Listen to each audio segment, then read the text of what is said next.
இப்போது புதிய அறிமுகம் ஆச்சி ஹோட்டல் சாம்பார் 50 கிராம் ரூபாய் 20 மட்டுமே. பாஜக மாநில தலைவர் அண்ணாமலை செய்தியாளர்களை சந்தித்து வருகிறார். அதன் நேரலையை பார்ப்போம். பிரதமர் அவர்கள் சொன்னார், அதான் அன்னைக்கு புதிய கல்விக் கொள்கையா இருக்கு. ஆனா இங்கே திராவிட முன்னேற்ற கழகத்தை சார்ந்தவர்கள், குறிப்பாக ஆளுங்கட்சியில அமைச்சர்களா இருக்கிறவங்க, இல்ல இந்திய திணிக்கிறாங்க, மும்மொழி கொள்கை என்றால் ஹிந்தி இந்தி என்கிற தவறான ஒரு பிரச்சாரத்தை வைக்கிறாங்க. நேற்று காணொலி மூலமாக நாங்கள் பேசியிருந்தோம், உங்களுக்கு அது கொடுத்தோம்.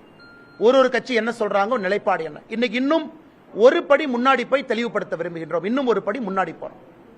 இன்னைக்கு தமிழகத்தை பொறுத்தவரை தனியார் பள்ளியில படிக்கக்கூடிய மாணவர்கள் அரசு பள்ளியை விட அதிகமா இருக்கிறாங்க.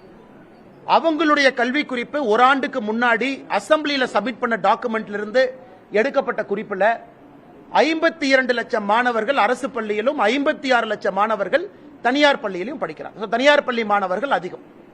அதுல சிபிஎஸ்இல படிக்கக்கூடிய மாணவர்களா இருந்தா ஹிந்தி படிக்கிறாங்க. மெட்ரிகுலேஷன்ல படிக்கக்கூடிய மாணவர்களாக இருந்தா நம்ம கிட்ட தவறான ஒரு எண்ணம் இருக்கு. தமிழ்நாட்டில் நம்ம மெட்ரிகுலேஷன் படிக்கிறோம் அப்படின்னா அதிலும் தமிழ்ல தான் படிக்கிறோம் அப்படின்னு.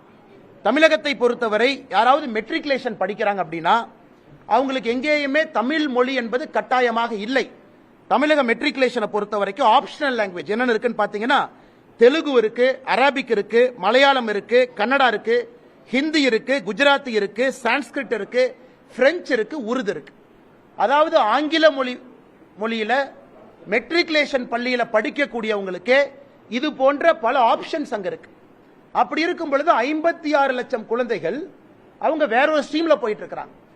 52 லட்சம் அரசு பள்ளி மாணவர்களை மட்டும் கட்டாயப்படுத்தி இல்ல நீ 2 மொழியில மட்டும்தான் படிக்கணும், ஆங்கிலமும் தமிழும் என்று சொல்லிக் கொண்டிருக்கின்றோம். அதனால என்ன ஆகுதுன்னா, ஒரு ஆண்டுமே அரசு பள்ளியிலிருந்து தனியார் பள்ளிக்கு செல்லக்கூடிய மாணவர்கள் அதிகமாகிறாங்க.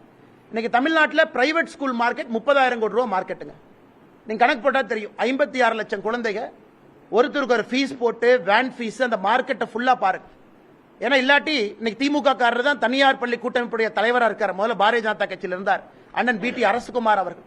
அவர் 68 லட்சம் கணக்கு சொல்றார். தமிழ்நாட்டு அரசினுடைய அரசு குறிப்பின்படி 56 லட்சம் சொல்றேன்.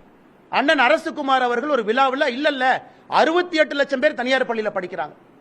இன்னைக்கு அவர்கிட்ட போய் கேளுங்க, இது எவ்வளவு பெரிய மார்க்கெட். 30,000 கோடி ரூபாய் மார்க்கெட். வேன் ஃபீஸ்ல இருந்து, ஸ்கூல் டிரெஸ்ல இருந்து, ஷூல இருந்து. இன்னைக்கு எல்லாருமே தனியார் பள்ளியை நோக்கி செல்ல வேண்டும் என்பதற்காக திராவிட முன்னேற்ற கழக அரசு அரசு பள்ளியில இருமொழி கொள்கையை வச்சிருக்கிறாங்களா நான் கேட்க வேண்டியது முதல் கேள்வி. இன்னைக்கு நிறைய தலைவர்கள் பேசுறாங்க. நேற்று சில தலைவர்களை பத்தி சொன்னேன், அண்ணன் சீமான் அவர்களை பத்தி சொன்னேன். இன்னைக்கு அவங்க சில பதில் சொல்லியிருந்தாங்க. நான் சீமான் அவர்களை பற்றி சொன்னது, அவர் தேர்தல் வாக்குறுதியில அண்ணன் சீமான் அவர்கள் 2016 சொன்னது மொழிக் கொள்கை. இத்தனைக்கு தமிழ் தேசியம் பேசுறார். தமிழ் பயிற்று மொழியா இருக்கணும், தமிழ்ல சொல்லிக் கொடுக்கணும். ஆங்கிலம் கட்டாய பாடமொழியா இருக்கணும்.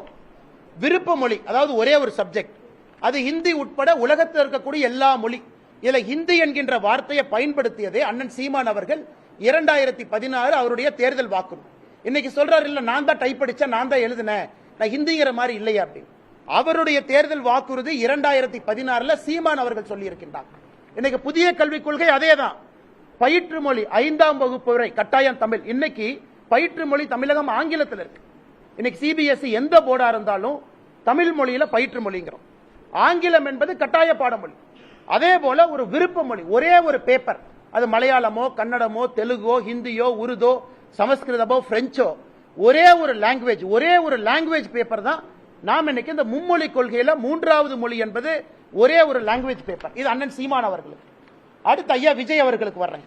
இங்க எத்தனை பேருக்கு தெரியும், அண்ணன் விஜய் அவர்கள் ஒரு தனியார் சிபிஎஸ்இ பள்ளி நடத்துறது.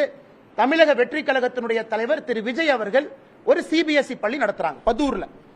அந்த பள்ளியினுடைய பெயர் விஜய் வித்யாசிரம். நடிகர் விஜய் அவர்கள் தமிழக வெற்றி கழகத்தினுடைய தலைவர் விஜய் வித்யாசிரம் என்கின்ற பள்ளி நடத்துறாங்க. சி ஜோசப் விஜய் என்கின்ற பேரை பாருங்க. நான் கொடுத்திருக்கிற டாக்குமெண்ட்ல கொஞ்சம் ஜூம் பண்ணுங்க. சி ஜோசப் விஜய் என்கின்றவர் யாரு? அவர் புதுசா மேல இருந்து வந்தாரா? அவருடைய இடத்தை 35 ஆண்டுகள் 2017 இருந்து 2052 வரை திரு ஜோசப் விஜய் அவர்கள் அவருடைய இடத்தை ஒரு அறக்கட்டளைக்கு 35 ஆண்டு லீஸ் கொடுக்கிறார்.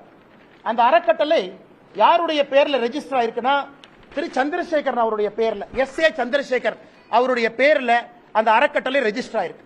இந்த டாக்குமெண்ட்ல SA. Chandrasekhar.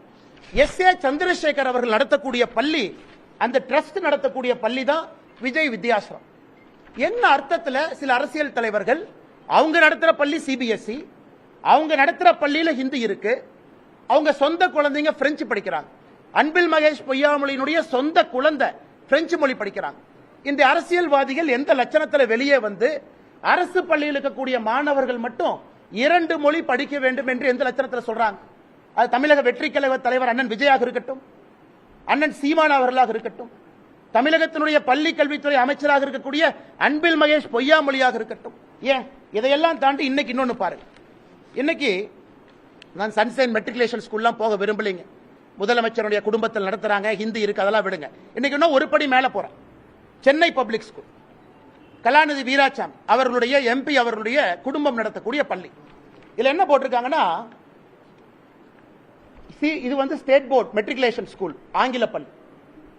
English is that as first language, second language நீங்க தமிழ், ஹிந்தி, பிரெஞ்சு எது வேணாலும் எடுத்துக்கலாம். இங்க பாருங்க, இந்த பள்ளிக்கூடம் மெட்ரிகுலேஷன் பள்ளிக்கூடத்தில் தமிழ் கம்பல்சரி கிடையாது.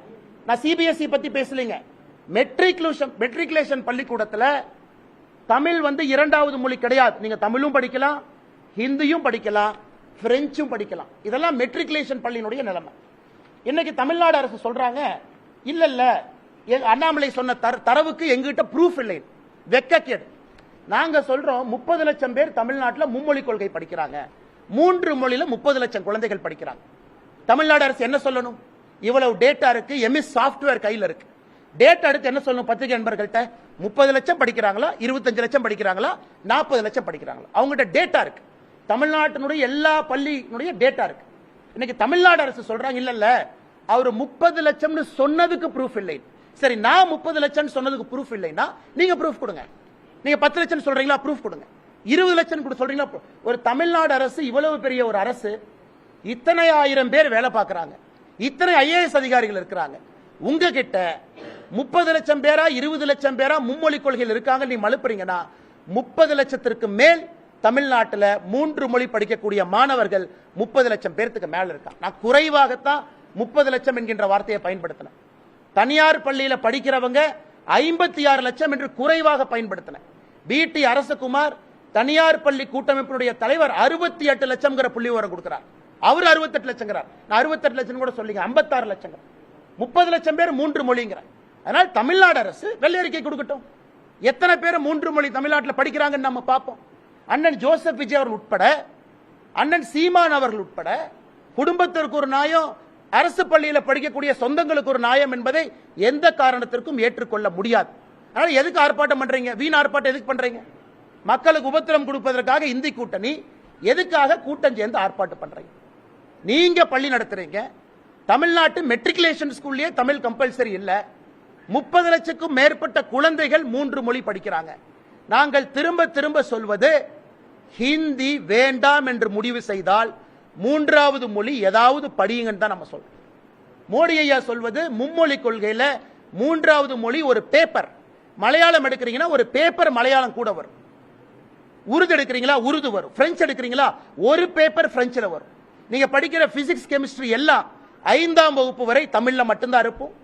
5லிருந்து 8ஆம் வகுப்பு வரை தமிழ்ல இருப்பதற்கான முயற்சி எடுக்கணும்.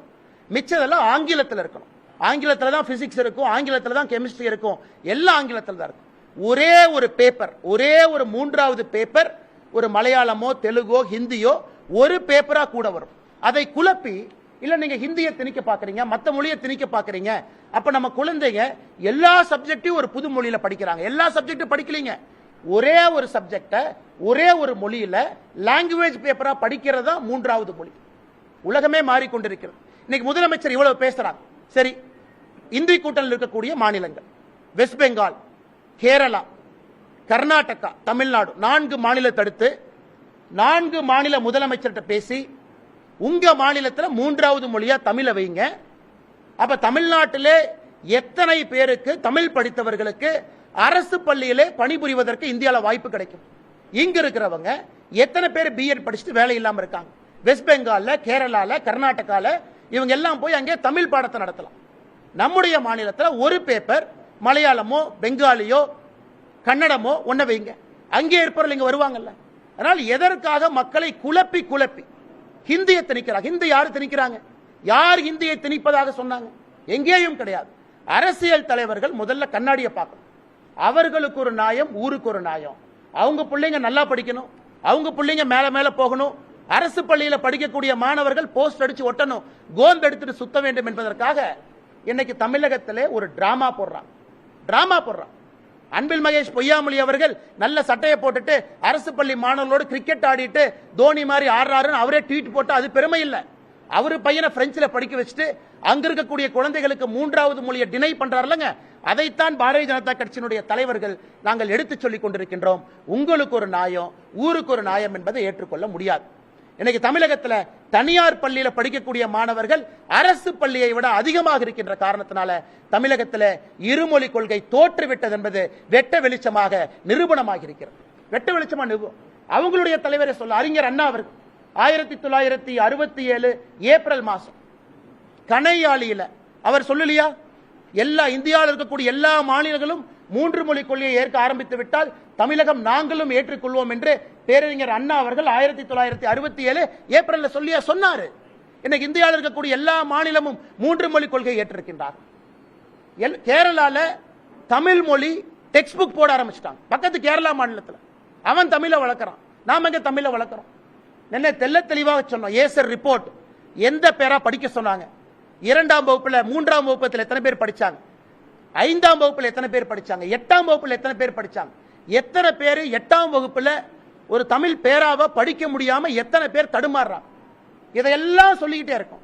ஆனா இந்திய கூட்டணி சும்மா எல்லாம் சேர்ந்து எனக்கு 3வது மொழி வேண்டாம் பால் படுறவங்க நம்முடைய குழந்தைகள். அதனால இந்த பத்திரிகையாளர் சந்திப்பு மூலமாக நாங்கள் அன்போடு வேண்டி விரும்பி கேட்டுக்கொள்வது, நேரடியா பேரண்ட்ஸ் நாங்கள் அப்பீல் வைக்கிறோம்.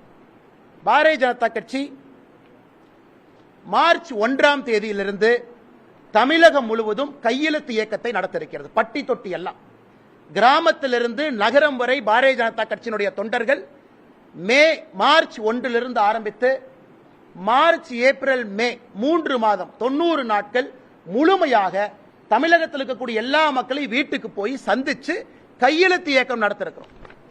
உங்க குழந்தைங்க என்ன படிக்கிறாங்க? உங்க குழந்தைக்கு 3 மொழி கொள்கை, மும்மொழி வேண்டுமா? ஒருவேளை 3வது மொழி வேண்டும்னா உங்க குழந்தைக்கு எந்த மொழி வேண்டும்? உங்க குடும்பத்துக்கு எந்த மொழி வேண்டும்? இல்ல நான் கேரளால இருந்து வந்திருக்கேன், கோயம்புத்தூர் பக்கம் மலையாளம் வேண்டுமா சொல்லுங்க. இல்ல நான் கர்நாடகா பார்டர் ஒசூர்ல இருக்கிறேன், கன்னடம் வேணுமா சொல்லுங்க. இல்ல நான் சென்னைக்குள்ள நிறைய தெலுங்கு பேசுறவங்க இருக்கிறாங்க, தெலுங்கு வேணுமா சொல்லுங்க. இதை பாரதிய ஜனதா கட்சி மார்ச் 1ஆம் தேதியிலிருந்து தமிழகம் முழுவதும் நீங்க ஆர்ப்பாட்டம் பண்ணிட்டு இருக்க, நாங்க மக்கள் நோக்கி போறோம். ஒரு வீடாக சென்று மக்கள்கிட்ட நேரடியாக கணக்கெடுத்து யாருக்கு எந்த மொழி 3வது மொழியிலே படிப்பதற்கு ஆர்வம் இருக்கிறது என்பதை மொத்தமாக சேகரித்து நேரடியாக ஜனாதிபதியை சந்தித்து தமிழகத்திலிருந்து பாரதிய ஜனதா கட்சியினுடைய குழு ஜனாதிபதிக்கு இந்த அறிக்கை அளிக்க இருக்கின்றோம். 90 நாட்கள் முடிந்து ஜனாதிபதி அவர்களுக்கு அந்த அறிக்கையை நேரடியாக கொடுக்கிறோம். ஏன்னா ஆட்சியில் இருக்கிறவங்க சுயலாபத்துக்காக, அவங்க தனியார் பள்ளி பெருக வேண்டும் என்பதற்காக, அவங்க ஃபேமிலி நடத்தக்கூடிய தனியார் பள்ளி நன்றாக இருக்க வேண்டும் என்பதற்காக திட்டமிட்டு சதி செய்து தமிழக அரசு பள்ளி மாணவர்களுக்கு 3வது மொழியை கொடுக்க மறுக்கின்றார்கள். ஏன்னா தனியார் பள்ளி பெருசாகணும், 40,000 ரூபாய் ஃபீஸ் வாங்கணும், 30,000 ரூபாய் வாங்கணும். அரசு பள்ளியிலிருந்து வருஷத்துக்கு 2-3 லட்சம் மாணவர்கள் வெளியே போக வேண்டும் என்பது வேண்டுமென்றே கண் முன்னால் ஒரு தலைமுறையை அளித்துக் கொண்டிருக்கின்றார்கள். அதை தடுப்பதற்காக நேரடியாக ஜனாதிபதி அவர்களிடம், மாண்புமிகு ஜனாதிபதி அவர்களிடம் பாரதிய ஜனதா கட்சி 3 மாத காலம் கையெழுத்து வேட்டை நடத்திய பிறகு அந்த டேட்டாவோடு தரவுகளோடு மாண்புமிகு ஜனாதிபதி அவர்களை சந்தித்து தமிழக அரசுக்கு எதிரான புகாரை நாங்கள் தொகுத்து கொடுக்க இருக்கின்றோம். அதற்கான குழு யார் தலைவராக இருப்பாங்க, எங்கெல்லாம் போறாங்க என்பதை விரைவிலே பத்திரிகை நண்பர்களுக்கு சொல்ல இருக்கின்றோம். இதை தாண்டி கேள்வி கேளுங்க, பதில் சொல்றோம்.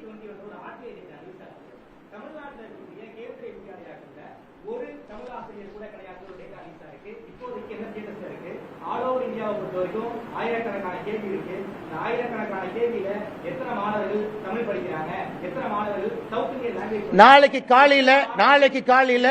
நாளைக்கு காலையில அன்பில் மகேஷ் பொய்யாமொழி, நாளை காலையில் அமைச்சர் மத்திய அரசுக்கு, கேந்திர வித்யா பள்ளிகளுக்கு எங்களுக்கு தமிழ் ஆசிரியர்கள் வேண்டும், அதுல 3வது மொழியாக தமிழ் இருக்கும்னு கடிதம் எழுதினாங்கன்னா நாளைக்கு சாயந்தரம் பிரதான் அவர்களை சந்தித்து என்ன வேண்டுமோ செய்து கொண்டு வருகின்றோம். ஒரு நிமிஷம், நான் சேலஞ்ச் பண்றேன்.